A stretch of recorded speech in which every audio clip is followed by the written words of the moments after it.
श्रीराम.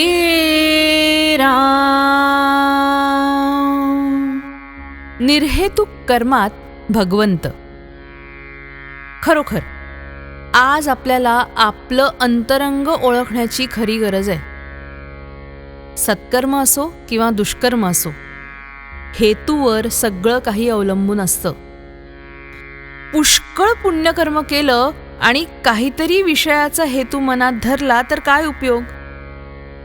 काबाड कष्ट खूप केले, बायको पोरं टाकून बाह्यांगाने कितीही केलं तरी मन जोपर्यंत तिथे नाही तोपर्यंत राम नाही भेटणार.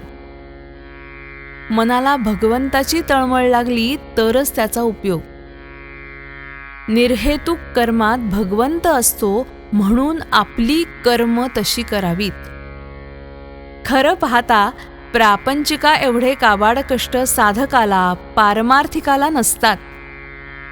प्रपंचाच्या काबाड कष्टांपेक्षा निम्म्याने जरी भगवंताकरता केलं ना तरी खूप फायदा पदरात पडेल. ज्या स्थितीत भगवंताने आपल्याला ठेवलं त्या परिस्थितीतून त्याला ओळखणं सहज शक्य आहे. पण आपण विषयाकडे दृष्टी ठेवून कर्म करतो आणि भगवंत भेटत नाही म्हणून दुःखी होतं. याला काय करावं? दैत्य दानवांनी भगवंताची तपश्चर्या केली आणि समर्थांनीही केली. दानवांनी हेतू धरून केली त्यामुळे त्यांना हेतूचा विषयाचा लाभ झाला, परंतु भगवंत अंतरला. याउलट समर्थांना भगवंताशिवाय दुसरा कशाचाही लाभ नको होता. त्या लाभालाच त्यांनी सर्वस्व मानलं. उत्कट प्रेमामुळे भगवंताचा ध्यास लागतो. भगवंताला पाहून तू भेटलास आता मला काही नको अशी वृत्ती झाली पाहिजे तरच मीपणा मरेल. भगवंताचा हात तर पुढे आहेच, आपला हात त्याच्यापर्यंत पोहोचत नाही. बुद्धीपेक्षा आणि पैशापेक्षा सदाचरणाचं वजन जास्त असतं. सदाचरण असूनही भगवंताची निष्ठा असेल आणि आहे त्या परिस्थितीत समाधान ठेवण्याची सवय असेल तर प्रापंचिक सुख लाभतं. सुख हे कुठून उत्पन्न करायचं नसून ते आपल्या वृत्तीमध्येच असतं.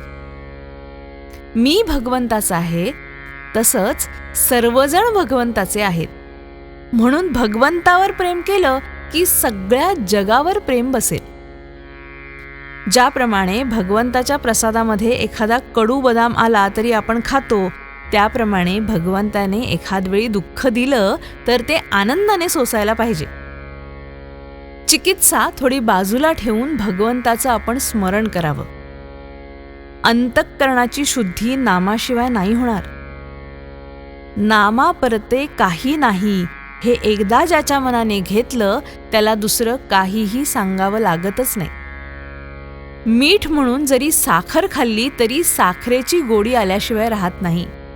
त्याप्रमाणे कोणत्याही परिस्थितीत जरी नाम घेतलं तरी ते आपल्याला तारकच ठरेल यात शंका नाही. श्रीराम.